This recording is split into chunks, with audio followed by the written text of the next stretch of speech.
आपको यहाँ ये भी शंका हो सकती है कि इस द्वादश अक्षर मंत्र को एक नाम अर्थात एक मंत्र क्यों कहा जाता है, जबकि ये तो अलग अलग देवी देवताओं के 5 नाम हैं।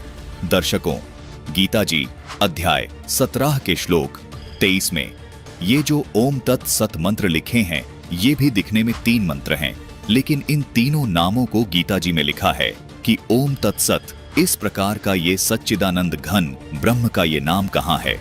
मतलब आदि सनातनी पूजा के तीसरे चरण की साधना का ये एक नाम है।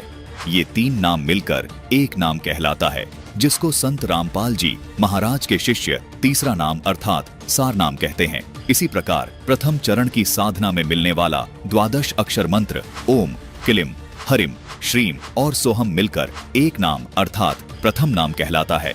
संत रामपाल जी महाराज व उनके शिष्य हमेशा इन द्वादश अक्षर को प्रथम नाम ही पुकारते हैं। इसी प्रकार दूसरे चरण की साधना का ये ओम तथा तत् मंत्र एक ही नाम अर्थात दूसरा नाम अर्थात सतनाम कहलाता है।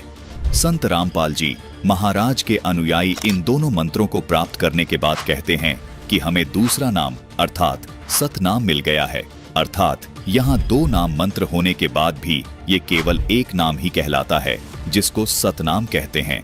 इसी प्रकार तीसरे चरण की साधना का ये ओम तत् सत मंत्र मिलकर भी एक ही नाम कहलाता है, जिसे संत रामपाल जी महाराज के अनुयायी सारनाम कहते हैं, अर्थात तीसरा नाम कहते हैं।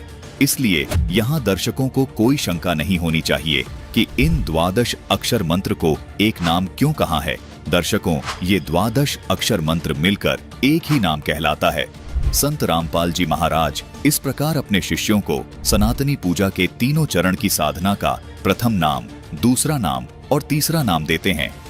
संत रामपाल जी महाराज पंचदेव पूजा और सनातनी पूजा के ये मंत्र सन 1994 से और आदि सनातनी पूजा के ये मंत्र 1997 से अपने सभी शिष्यों को दे रहे हैं। वीडियो को पूरा देखने के लिए फैक्टफुल डिबेट्स यूट्यूब चैनल पर विजिट करें।